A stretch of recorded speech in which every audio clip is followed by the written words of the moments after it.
আজকে দেখতেই পাচ্ছ একদম ঝলমল করে রেড কালারের শাড়ি পরে নিয়েছি, বুঝতেই পারছো কোন একটা শুভ অকেশন আছে। ইয়েস, আজকে যাব আইবুড়ো ভাত খেতে। ভাবছো আমার? না না, আমার নয়, আমার বিয়ে হয়ে গেছে। আজকে যাব পূজা মানে আমার বোনের আইবুড়ো ভাত খেতে। আমিও সাথে যাব, আমার সাথে সাথে কিন্তু আমার পুরো পরিবারেরই নেমন্তন্ন রয়েছে। লিটিল গোল্ড, এসো তোমার শাস্ত্র একটু দেখাও। এই দেখো, লিটিল গোল্ডের যে পুঁতির হাতের গলারটা ছিল সেটাই যে ভেঙে ফেলেছে। আমি সমানে এই ওপর থেকে একদম নিচে ফেলে দিচ্ছি, নাহলে ওইগুলো মুখে দেবে আর হলো কি ইয়ে করবে। আসো, তোমার জামাটা দেখাও, আসো আসো। ওরম দুষ্টুমি, আরে দুষ্টুমি করে না, আসো আসো। ঠিক আছে, ও তো দেখাবে না তোমাদেরকে। আরেকটা এসেছো, তোমার নাকের ঠান্ডা এখনো কমেনি, সবাইকে বলো। পূজা এখনো রেডি হয়নি, পূজা রেডি হচ্ছে। তার আগে তোমাদেরকে আরেকটা স্পেশাল জিনিস দেখাবো, সেটা হলো এই শাড়িটা।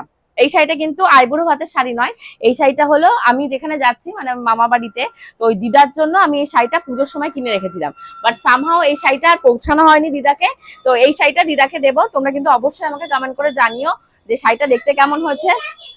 হ্যাঁ হ্যাঁ, কোন দিদাকে দেবো? তোমার কি মনে হয় কোন দিদাকে দেবো? তোমার কি মনে হয় কাকে দেবো? ঠাকুমার ওই যে তোষালের ওই ঠাকুমাটা আছে না, ওই ঠাকুমাটা না, দাও ওটা, দাও ওটা, দাও মাইকটা দাও, মাইকটা দাও। ওটা তোমার লাগবে না, দাও আমার কাছে দাও।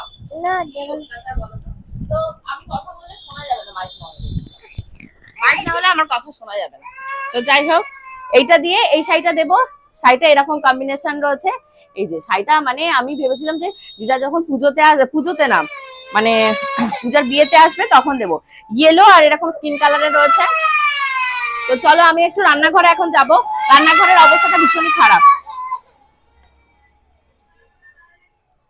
রান্নাঘরে আজকে লিটিল গোল্ডের খিচুড়িটা আমি করেছি, যেহেতু আজকে আমার যেতে যেতে দেরি হবে। তো লিটিল গোল্ডের খিচুড়ি করা হয়ে গেছে। তো খিচুড়িটা আমি একটু মিক্সার মেশিনে ব্লেন্ড করে অল্প একটু সাথে নিয়ে যাব। তাহলে কি হবে, ওখানে গিয়ে আমি লিটিল গোল্ডকে খাইয়ে দিতে পারবো।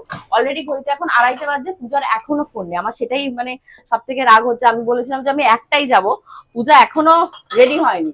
তারপর আমি ওকে বললাম যে শাড়ি পর, ও বলছে শাড়িও পরবে না। আজকে শিবানীদিরা আসেনি, বাসনের ঢের দেখতে পাচ্ছ। সকাল থেকে ঘরটা আমি যেটুকু পেরেছি মুছেছি, আর বাসন যে কটা না ইয়ে করলেই নয় সেই কটাই শুধু করেছে, আর বাকি কোনো কাজ করিনি। জামা কাপড় ওইভাবে রেখে দিয়েছি। মা ভালো না, ওই যে বলছে, শুনতে পাচ্ছ? মা ভালো না। মা ভালো হবে কি করে? মাও দুষ্টুমি গুলো বরদাস্ত করে না, তো তার জন্য মা ভালো না। তো আমি বেশি খাবার নেবো না, ওখানে গিয়ে মনে তো হয় না বেশি ওকে খাওয়াতে পারবো। এইটুকু খাবার তাও বেশি হবে, এইটুকু নিয়ে যাই। আর সাথে এই যে ডিমটা সিদ্ধ দিয়েছিলাম, দাঁড়াও ডিমটা ছুলে নি। এটা কিন্তু পূজার প্রথম আইবুড়ো ভাত না, এটা পূজার মনে হয় দ্বিতীয় আইবুড়ো না, 3 নাম্বার আইবুড়ো ভাত। ফার্স্ট খাইয়েছিল আমার বড় ননদ, তারপর মাসি বাড়িতে খাইয়েছিল মশলা